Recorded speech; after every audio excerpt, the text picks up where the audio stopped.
So, the Nextfest. Always an amazing time in gaming. Gaming went while I was having a very busy week. So, going to have a bit of a trial by fire of my formatted idea from last Nextfest. So, that's a little bit of a snag because some of the stuff that I liked, I went out of space for on this computer. I am sorry about that. And hopefully I'm using these pauses, hence why I let a big one happen, to demonstrate what games I liked but I just did not have the time for. Like, one of my personal favorites was a tower defense game where you're just building this big base and trying to defend the zombies. Another one was this one about, like, Animal Girl, police officers, this weird love life game. A lot of good ones. Like, I honestly implore you, every Nextfest, please take a look around yourself, give games a try, and if you like what you see, support the devs. But with that, on to the games that I did manage to record. Our first game is called Cthulhu Must Die. Is that the correct pronunciation? I don't know. I don't care. It's Lovecraft. I don't think there is a correct pronunciation. The idea of going through Cthulhu's entire cult to try to find and slay the beast himself is a really cool idea that I love. Also find the character design is cute, especially the boy in the wheelchair and the ex-cult member. Weapons are so-so, but this might be just like early survivors style.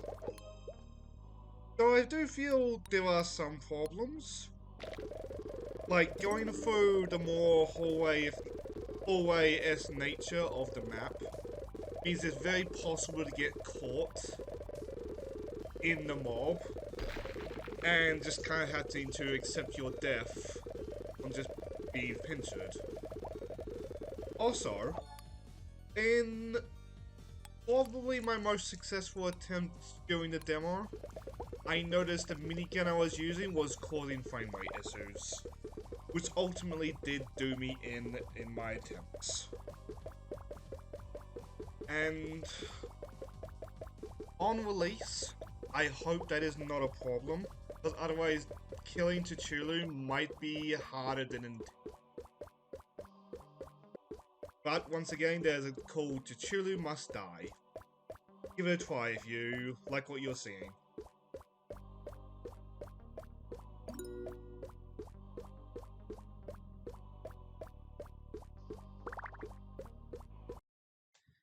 And now we have a game called MechCrisis. The visuals really needed to grow on me. I felt like the striking blues was hard for my small brain to make out. This might fully be a me issue. Eventually, I did come to enjoy the visuals.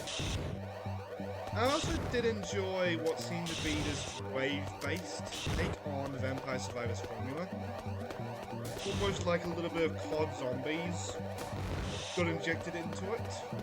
But this could also be me misunderstanding how the game works. But while we're on the topic of me misunderstanding how the game works, I had no idea what I was doing with that bullet UI. It seems like it's going to lead to a lot of fun things, other than bullets in God Eater, or some other games that I have not played or not familiar with. But by the time I figured out how to use that menu, it was about time to move on.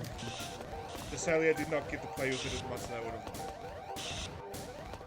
Well, if you like what you're seeing or watching this video, as per usual, give it a try. First of all, I would like to apologize for the audio. There's gotta be a couple other games like this. I don't know what happened. I think I went to reach for... I think I reached to mute the mic and actually muted the desktop audio.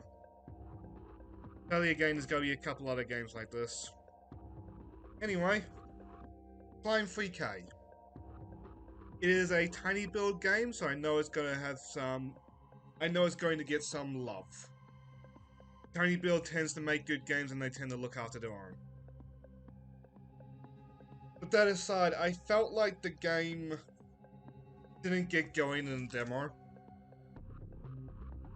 I can see the blood of a good game in there. I just don't think I got to the point where the momentum was setting and I got to be the big blob that's in the trailers.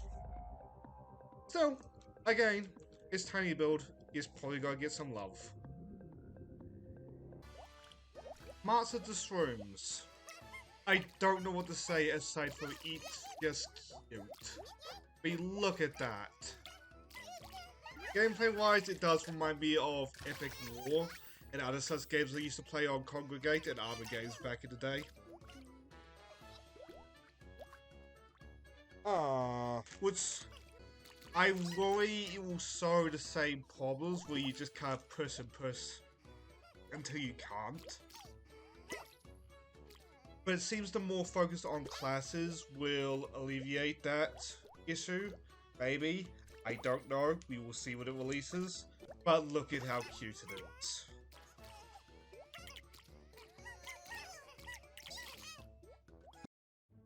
Next up, we have a game that I'm sure I'm mispronouncing called Hymble Ventures. I find the 5 senses mechanic really interesting, but I feel it's just becoming 5 health bars that all heal up via the same items. I also really love the creature notes. Like, I'm a sucker for games with like a living world with like actual bestiaries.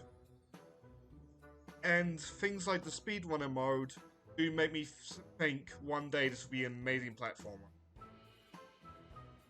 Sadly, the keyword there is also one day. Because I plugged in a controller and I felt like I was the one getting sensory overload.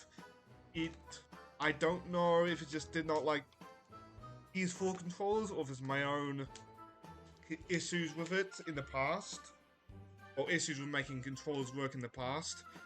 But I slightly moved the stick and I could just go through the floor or I would just spin.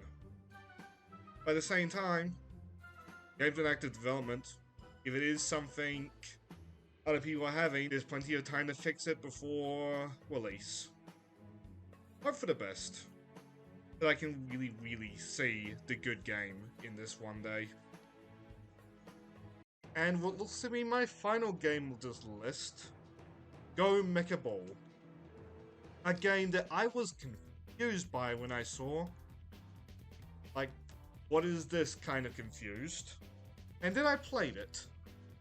Something about this game just clicks. From the motion, from the gunplay that feels like it's ripped straight out of Ratchet and Clank, to the almost electronic over-the-topness of the graphics.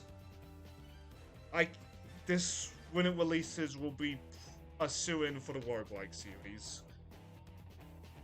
Assuming I can get that bloody wheel done by the time it comes out. But even if I don't, it'll be a matter of time. And that was a very scuffed run through of the games that I enjoyed. Well, most of them. Just the stuff that I managed to get footed